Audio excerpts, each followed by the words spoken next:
Avez-vous remarqué le changement? Le silence à table. L'espace qui s'installe, là où il y avait autrefois une complicité facile. Si vous avez ressenti cela, vous, n'êtes pas seul. C'est une expérience étrange et solitaire que de se sentir soudain étranger parmi les siens. Non pas parce que vous avez changé pour le pire, mais simplement parce que vous avez changé.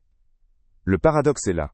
Au moment même où vous commencez à vous sentir plus aligné, plus authentique, plus en paix, les relations qui vous définissaient semblent se fissurer. Vous n'avez élevé la voix, ni prononcé de jugement. Vous avez simplement cessé de vibrer à la même fréquence. Et ce silence, cette nouvelle quiétude, est perçu par les autres comme un lointain grondement de tonnerre. Vous êtes devenu un lac de montagne, et sa surface immobile dérange ceux qui sont habitués aux vagues. Mais pourquoi votre paix est-elle perçue comme une provocation? Pourquoi votre authenticité ressemble-t-elle à une trahison?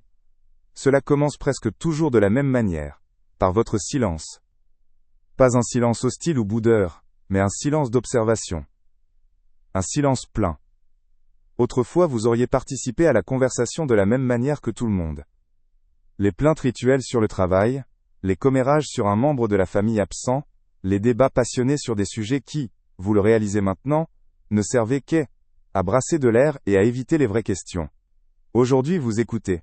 Vous ne jugez pas, vous observez simplement la danse. Vous voyez les insécurités qui alimentent les vantardises, la peur qui se cache derrière la colère, le besoin de validation dans chaque blague. Et parce que vous ne sautez plus dans l'arène pour jouer le même jeu, votre simple présence en retrait change toute la dynamique de la pièce. Pour ceux qui ont besoin de cette danse pour se sentir vivants, votre quiétude est un vide insupportable. Ils essayent de vous y ramener, d'abord par la plaisanterie puis par l'agacement. Ils vous demandent si quelque chose ne va pas.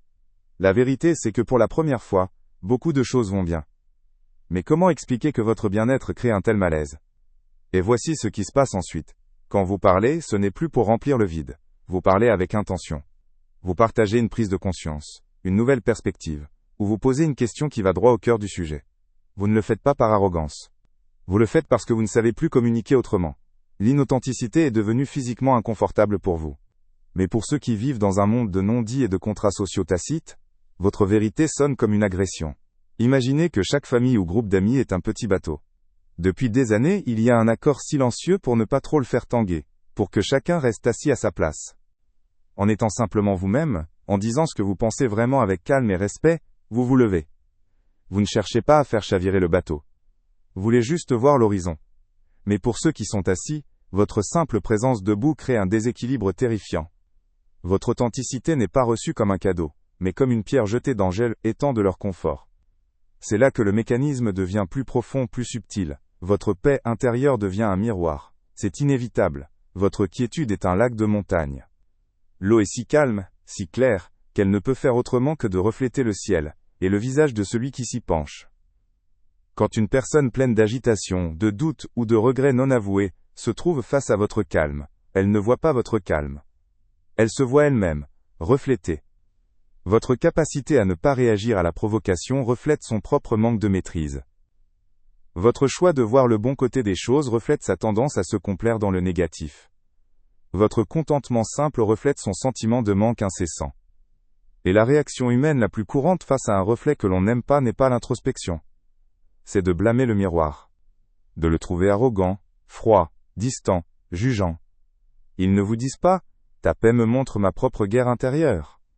Ils vous disent « tu as tellement changé, tu te crois supérieur, on ne peut plus rien te dire ». Ils ne voient pas leur propre reflet.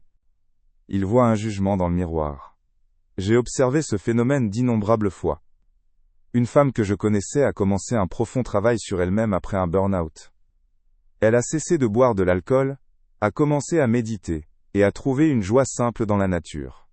Lors des dîners de famille, elle ne participait plus aux critiques habituelles de ses sœurs envers leur mère. Elle restait silencieuse, ou changeait de sujet avec douceur. Ses sœurs ne l'ont pas vue comme quelqu'un qui guérissait. Elles l'ont vue comme quelqu'un qui les jugeait pour ne pas guérir. Sa sobriété était un reproche à leur verre de vin. Sa paix était une condamnation de leur drame. Elles ont fini par l'accuser d'avoir brisé la famille, alors que tout ce qu'elle avait fait, était de refuser de continuer à participer à ce qu'il avait brisé, elle. Son évolution était une trahison. Une trahison de l'ancien accord, qui voulait que tout le monde reste misérable ensemble. Maintenant observez ce qui se produit inévitablement. cette perception de jugement mène à une accusation de trahison. La trahison dans ce contexte n'est pas un acte que vous avez commis. C'est une perception née de leur inconfort. Vous avez trahi le nous d'avant. Vous avez trahi l'image qu'ils avaient de vous. Une image qui les arrangeait, qui ne les mettait pas au défi. Vous étiez prévisible, et donc, sûr. Maintenant vous êtes un territoire inconnu. Les anciennes sagesses en parlent de différentes manières. Jésus a dit qu'un prophète n'est pas honoré dans son propre pays. Cela ne parle pas de prophétie, mais de transformation. Il est extraordinairement difficile pour ceux qui vous ont connu comme une graine de vous accepter comme un arbre. Ils continuent de chercher la graine, et ne voyant que l'arbre, ils se sentent abandonnés. Ils ne célèbrent pas votre croissance. Ils pleurent la perte de ce que vous étiez, car ce que vous étiez validait ce qu'ils sont encore. Votre épanouissement personnel est, involontairement, un miroir tendu à leur propre stagnation, et c'est une vérité douloureuse à regarder. Mais voici la vérité magnifique et dérangeante. Cette solitude n'est pas une punition, c'est une consécration. C'est la preuve que vous avez quitté la rive bondée et bruyante pour traverser vers une autre terre. Pendant un temps, oui, vous êtes seul sur l'eau. C'est le prix de la traversée. Cet espace qui se crée n'est pas un vide, c'est un cocon. C'est l'espace sacré dont votre âme a besoin pour achever sa métamorphose, sans être perturbée par les voies du passé. C'est un signe de respect de l'univers pour le travail que vous accomplissez. Il vous isole pour vous protéger. Il fait le silence pour que vous puissiez enfin entendre votre propre voix. Ne maudissez pas ce silence. Honorez-le. Et voici ce qui se passe quand vous honorez cet espace. Le lac de montagne, au début, ne fait que refléter. Il semble passif, isolé. Mais avec le temps, sa nature même attire une nouvelle vie. Les oiseaux voyageurs, qui cherchent de l'eau pure, le trouvent. Les animaux de la forêt, en quête de paix, viennent s'abreuver sur ses rives. Des arbres magnifiques, qui ont besoin de ce sol stable, poussent à ses côtés. Le lac ne change pas pour eux. Il n'essaye pas de les attirer. Il est simplement lui-même, clair et tranquille, et sa nature même devient une source, un sanctuaire. De nouvelles relations entreront dans votre vie. Des relations basées non pas sur des blessures partagées ou des habitudes anciennes, mais sur une résonance mutuelle. Des âmes qui ne sont pas effrayées par votre lumière, mais qui sont au contraire guidées par elle. Elles ne vous demanderont pas de baisser votre éclat pour les mettre à l'aise. Elles vous célébreront pour cela. Alors, donnez-vous la permission de ne pas vous excuser pour votre clarté. Donnez-vous la permission de pleurer les liens qui se défont, sans pour autant essayer de les recoller avec des morceaux de votre ancien vous. Ce serait une trahison non pas envers eux, mais envers vous-même. Si vous êtes celui ou celle qui ressent ce fossé, comprenez sa nature sacrée. C'est l'espace entre la chenille que vous étiez et le papillon que vous devenez. C'est un lieu de passage, pas une destination finale.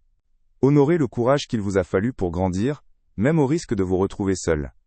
Car la vérité que vous n'êtes pas en train de perdre les autres. Vous êtes seulement en train de vous trouver. Votre solitude n'est pas un mur, c'est un phare. Et vous n'avez pas à crier pour être vu, il vous suffit de briller. Et si cette solitude était un signe, pas un signe que vous êtes perdu, mais la preuve que vous vous êtes enfin trouvé. Si vous avez ressenti ce fossé étrange s'installer à une table de dîner, vous n'êtes pas seul. Ce n'est pas une fracture, c'est une éclosion. Une sensation déroutante, n'est-ce pas? Devenir soudain un étranger parmi les siens, non pas parce que vous avez changé pour le pire, mais simplement parce que vous avez cessé de jouer un rôle que vous ne reconnaissiez plus. Le paradoxe est là, cruel et silencieux. Au moment précis où vous commencez à vous sentir plus aligné, plus authentique, plus en paix que jamais, les relations qui vous définissaient semblent se fissurer sous vos pieds. Vous n'avez élevé la voix, ni prononcé de jugement. Vous avez simplement cessé de vibrer à la même fréquence. Et ce silence, cette nouvelle quiétude qui vous habite, est perçue par les autres comme un lointain grondement de tonnerre. Vous êtes devenu un lac de montagne, et sa surface immobile dérange profondément ceux qui sont habitués aux vagues incessantes du drame et de la distraction. Ils ne voient pas votre paix. Ils ressentent une absence, un vide, là où se trouvait autrefois leur propre reflet familier. Mais pourquoi votre calme est-il perçu comme une provocation? Pourquoi votre vérité ressemble-t-elle, à leurs yeux, à une trahison? Cela commence presque toujours de la même manière, par votre silence. Pas un silence hostile ou boudeur, mais un silence d'observation, un silence plein. Autrefois, vous auriez participé à la conversation de la même manière que tout le monde.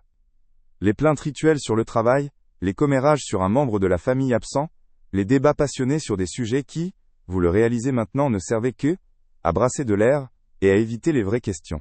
Aujourd'hui vous écoutez. Vous ne jugez pas, vous observez simplement la danse. Vous voyez les insécurités qui alimentent les vantardises, la peur qui se cache derrière la colère, le besoin de validation dans chaque blague. Et parce que vous ne sautez plus dans l'arène pour jouer le même jeu, votre simple présence en retrait change toute la dynamique de la pièce. Pour ceux qui ont besoin de cette danse pour se sentir vivants, votre quiétude est un vide insupportable. Ils essaient de vous y ramener, d'abord par la plaisanterie, puis par l'agacement. Ils vous demandent si quelque chose ne va pas. La vérité c'est que pour la première fois, beaucoup de choses vont bien. Mais comment expliquer que votre bien-être crée un tel malaise? Et voici ce qui se passe ensuite. Quand vous parlez, ce n'est plus pour remplir le vide. Vous parlez avec intention. Vous partagez une prise de conscience, une nouvelle perspective, ou vous posez une question qui va droit au cœur du sujet. Vous ne le faites pas par arrogance. Vous le faites parce que vous ne savez plus communiquer autrement. L'inauthenticité est devenue physiquement inconfortable pour vous. Mais pour ceux qui vivent dans un monde de non-dits et de contrats sociaux tacites, votre vérité sonne comme une agression. Imaginez que chaque famille ou groupe d'amis est un petit bateau. Depuis des années, il y a un accord silencieux pour ne pas trop le faire tanguer, pour que chacun reste assis à sa place. En étant simplement vous-même, en disant ce que vous pensez vraiment avec calme et respect, vous vous levez. Vous ne cherchez pas à faire chavirer le bateau. Vous voulez juste voir l'horizon. Mais pour ceux qui sont assis, votre simple présence debout crée un déséquilibre terrifiant. Votre authenticité n'est pas reçue comme un cadeau, mais comme une pierre jetée dans l'aile, étant de leur confort. C'est là que le mécanisme devient plus profond, plus subtil. Votre paix intérieure devient un miroir. C'est inévitable. Votre quiétude est un lac de montagne.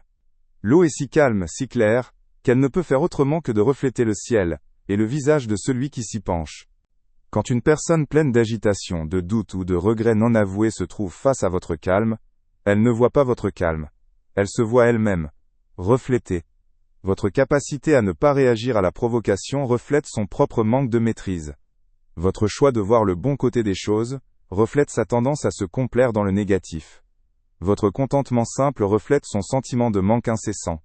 Et la réaction humaine la plus courante face à un reflet que l'on n'aime pas n'est pas l'introspection, c'est de blâmer le miroir. De le trouver arrogant, froid, distant, jugeant. Ils ne vous disent pas « ta paix me montre ma propre guerre intérieure ». Ils vous disent « tu as tellement changé, tu te crois supérieur, on ne peut plus rien te dire ». Ils ne voient pas leur propre reflet. Ils voient un jugement dans le miroir. J'ai observé ce phénomène d'innombrables fois. Une femme que je connaissais a commencé un profond travail sur elle-même après un burn-out. Elle a cessé de boire de l'alcool, a commencé à méditer, et a trouvé une joie simple dans la nature. Lors des dîners de famille, elle ne participait plus aux critiques habituelles de ses sœurs envers leur mère. Elle restait silencieuse, ou changeait de sujet avec douceur. Ses sœurs ne l'ont pas vue comme quelqu'un qui guérissait. Elles l'ont vue comme quelqu'un qui les jugeait pour ne pas guérir. Sa sobriété était un reproche à leur verre de vin. Sa paix était une condamnation de leur drame. Elles ont fini par l'accuser d'avoir brisé la famille, alors que tout ce qu'elle avait fait, était de refuser de continuer à participer à ce qui l'avait brisé elle. Son évolution était une trahison. Une trahison de l'ancien accord qui voulait que tout le monde reste misérable ensemble. Maintenant, observez ce qui se produit inévitablement. Cette perception de jugement mène à une accusation de trahison. La trahison, dans ce contexte, n'est pas un acte que vous avez commis. C'est une perception née de leur inconfort. Vous avez trahi le nous d'avant. Vous avez trahi l'image qu'ils avaient de vous. Une image qui les arrangeait, qui ne les mettait pas au défi. Vous étiez prévisible, et donc, sûr. Maintenant, vous êtes un territoire inconnu. Les anciennes sagesses en parlent de différentes manières. Jésus a dit qu'un prophète n'est pas honoré dans son propre pays. Cela ne parle pas de prophétie mais de transformation. Il est extraordinairement difficile pour ceux qui vous ont connu comme une graine de vous accepter comme un arbre. Ils continuent de chercher la graine, et ne voyant que l'arbre, ils se sentent abandonnés. Ils ne célèbrent pas votre croissance. Ils pleurent la perte de ce que vous étiez. Car ce que vous étiez validait ce qu'ils sont encore. Votre épanouissement personnel est, involontairement, un miroir tendu à leur propre stagnation. Et c'est une vérité douloureuse à regarder. Mais ici nous devons être absolument clairs. Ce n'est pas votre croissance qu'ils rejettent. C'est la fin de leur propre histoire. Pensez-y. Chaque groupe, chaque famille, est une pièce de théâtre dont le scénario est écrit de manière tacite. Chacun a son rôle. Le comique. Le responsable. La victime. Le rebelle. Ces rôles, bien que souvent limitants, créent un équilibre. Une prévisibilité qui est rassurante. Vous aviez un rôle dans cette pièce. Peut-être étiez-vous celui qui écoute, celui qui apaise, celui qui participe au drame, pour que les autres se sentent moins seuls, dans le leur. En changeant, vous n'avez pas seulement changé votre personnage. Vous avez quitté la scène au milieu d'un acte. Vous avez rompu le contrat. Et les autres acteurs, laissés sur scène avec un dialogue qui ne fait plus sens, se tournent vers vous, non pas avec admiration pour votre courage, mais avec la panique de celui dont le monde vient de perdre sa cohérence. Ils ne vous en veulent pas être devenus libres. Ils vous en veulent de leur avoir rappelé qu'ils sont toujours en cage. Et voici la partie la plus difficile à accepter, car elle demande une immense compassion. Leur réaction n'est presque jamais malveillante. C'est de la peur, pure et simple. La peur être abandonné. La peur que votre lumière expose leur propre zone d'ombre. Les compromis qu'ils ont faits, les rêves qu'ils ont enterrés. Votre simple existence, dans sa nouvelle forme, devient une question silencieuse, qu'ils n'ont aucune envie de se poser. Et moi? Pourquoi est-ce que je ne change pas? Plutôt que d'affronter cette question vertigineuse, il est infiniment plus simple de faire de vous le problème. De vous étiqueter comme étant étrange, froid, arrogant. C'est un mécanisme de défense. En vous invalidant, ils valident leur propre immobilité. Ils ne vous attaquent pas, vous. Ils attaquent le sentiment inconfortable que votre présence éveille en eux. Ils essayent de briser le miroir, pour ne plus avoir à supporter le reflet. Mais que se passe-t-il quand on jette une pierre dans un lac de montagne? Il y a une éclaboussure. Des ondulations se propagent à la surface. Mais la pierre coule. Les ondulations s'apaisent. Et l'eau redevient parfaitement immobile, reflétant le ciel comme si rien ne était passé. Le lac n'a pas combattu la pierre. Il ne l'a pas rejetée. Il l'a simplement accueillie, et a retrouvé sa nature. C'est là que réside votre véritable pouvoir. Et c'est la leçon la plus difficile. Votre travail n'est pas de convaincre les autres de la validité de votre transformation. Votre travail n'est pas de lisser les vagues qu'ils créent. Votre travail est d'être le lac. D'absorber les provocations, les jugements, les tentatives de vous ramener dans l'ancien drame, et de revenir encore et encore à votre propre quiétude. Leur frustration grandira face à votre calme, car une personne en guerre ne comprend pas la paix. Elle la perçoit comme de l'indifférence. Observez ce qui se passe alors. Puisqu'ils ne peuvent pas briser le miroir, ils vont essayer de troubler l'eau. Ils vont vous piquer là où ça fait mal. Ils vont faire appel à votre ancien sentiment de culpabilité, à votre loyauté passée. Tu n'es plus le même, diront-ils, comme si était un crime. La famille, c'est le plus important, affirmeront-ils, sous-entendant que votre quête personnelle est un acte d'égoïsme. Ils ne font pas cela pour vous blesser consciemment. Ils le font pour provoquer une réaction, n'importe quelle réaction, qui leur prouvera que l'ancien vous est toujours là, quelque part. Ils cherchent une ondulation à la surface du lac. Car si vous réagissez avec colère, avec tristesse, avec justification, alors le miroir est troublé. Le reflet est flou. Et ils peuvent pour un instant oublier ce que votre clarté leur montrait. Posez-vous cette question honnêtement. Combien de votre énergie consacrez-vous à essayer de calmer les vagues qu'ils créent, à prouver que votre eau est toujours accueillante? C'est ici que se trouve le seuil. Le point de non-retour. Celui où vous réalisez que certaines connexions n'étaient pas basées sur un amour inconditionnel, mais sur une interdépendance conditionnelle. Le lien tenait tant que chacun jouait son rôle. En cessant de jouer le vôtre, vous avez révélé la vraie nature du contrat. Et la vérité, c'est que vous ne pouvez pas emmener tout le monde avec vous. Toutes les relations ne sont pas faites pour survivre à toutes les saisons de votre vie. Certaines sont des échafaudages, essentiels pour construire une partie de vous-même, mais qui doivent être démantelées pour que le bâtiment puisse enfin voir le jour. Reconnaître cela n'est pas un échec. C'est un acte de maturité spirituelle. C'est honorer à la fois le rôle que ces personnes ont joué, et la nécessité pour vous de continuer à grandir. Car ce que vous êtes en train de vivre, ce n'est pas la fin d'une relation, c'est l'adieu silencieux à une version de vous-même qui n'existe plus. Mais voici la vérité magnifique et dérangeante. Cette solitude n'est pas une punition, c'est une consécration. C'est la preuve que vous avez quitté la rive bondée et bruyante pour traverser vers une autre terre. Pendant un temps, oui, vous êtes seul sur l'eau. C'est le prix de la traversée. Cet espace qui se crée entre vous et les autres, n'est pas un vide. C'est un cocon. C'est l'espace sacré dont votre âme a besoin pour achever sa métamorphose, sans être perturbé par les voix du passé qui vous supplient de rester chenille. C'est un signe de respect de l'univers pour le travail que vous accomplissez. Il vous isole pour vous protéger. Il fait le silence pour que vous puissiez enfin entendre votre propre voix, claire et sans distorsion. Ne maudissez pas ce silence. Ne le combattez pas. Honorez-le. Et voici ce qui se passe quand vous honorez cet espace. Le lac de montagne, au début, ne fait que refléter. Il semble passif, isolé. Mais, avec le temps, sa nature même attire une nouvelle vie. Les oiseaux voyageurs, qui cherchent de l'eau pure pour se reposer, le trouvent. Les animaux de la forêt, en quête de paix, viennent s'abreuver sur ses rives. Des arbres magnifiques, qui ont besoin de ce sol stable et de cette humidité constante, poussent à ses côtés. Le lac ne change pas pour eux. Il n'essaye pas de les attirer. Il est simplement lui-même, clair et tranquille, et sa nature même devient une source, un sanctuaire. De la même manière, de nouvelles relations entreront dans votre vie. Des relations basées non pas sur des blessures partagées ou des habitudes anciennes, mais sur une résonance mutuelle. Des âmes qui ne sont pas effrayées par votre lumière, mais qui sont au contraire guidées par elle. Elles ne vous demanderont pas de baisser votre éclat pour les mettre à l'aise. Elles vous célébreront pour lui. Alors donnez-vous la permission de ne pas vous excuser pour votre clarté. Donnez-vous la permission de pleurer les liens qui se défont, sans pour autant essayer de les recoller avec des morceaux de votre ancien vous. Ce serait une trahison, non pas envers eux mais envers le être magnifique que vous devenez. Si vous êtes celui ou celle qui ressent ce fossé, comprenez sa nature sacrée. C'est l'espace entre la chenille que vous étiez et le papillon que vous devenez. C'est un lieu de passage, pas une destination finale. Honorez l'immense courage qu'il vous a fallu pour grandir, même au risque de vous retrouver seul. Car la vérité est que vous, n'êtes pas en train de perdre les autres. Vous êtes seulement en train de vous trouver. Votre solitude n'est pas un mur, c'est un phare. Et vous n'avez pas à crier pour être vu, il vous suffit de briller. Briller n'est pas un effort.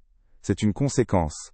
La conséquence de être si plein de votre propre vérité que la lumière ne peut que déborder. Pensez-y.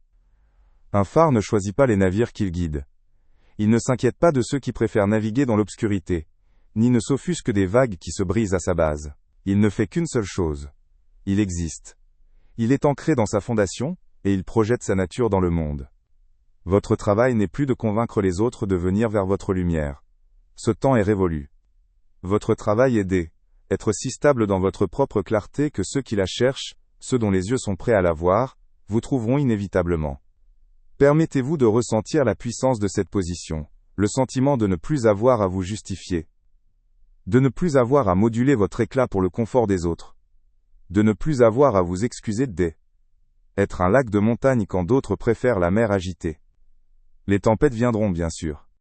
Les vents de l'incompréhension, les vagues de la critique, le brouillard de l'ancienne culpabilité tenteront de vous envelopper. Mais un phare n'est pas construit pour les jours de beau temps. Il est construit pour la tempête. Et vous êtes bâti sur le roc de ce que vous savez être vrai au plus profond de vous. Laissez-les se briser. Laissez-les passer. Votre lumière demeure. Et voici la vérité finale que vous ne pouvez voir que depuis cette solitude. Votre lumière, au loin, en réveille d'autres. D'autres phares, sur d'autres côtes solitaires, qui doutaient de leur propre éclat jusqu'à ce qu'ils voient le vôtre percer la nuit. Ils ne vous connaissent peut-être pas. Vous ne les rencontrerez peut-être jamais. Mais vous faites partie d'un réseau silencieux de lumière, une constellation de vérité, qui redessine la carte du monde. Cette solitude n'a jamais été un vide à combler. Était l'espace nécessaire pour construire la tour. Vous n'étiez pas perdu en mer. Vous étiez la côte qui attendait d'être découverte.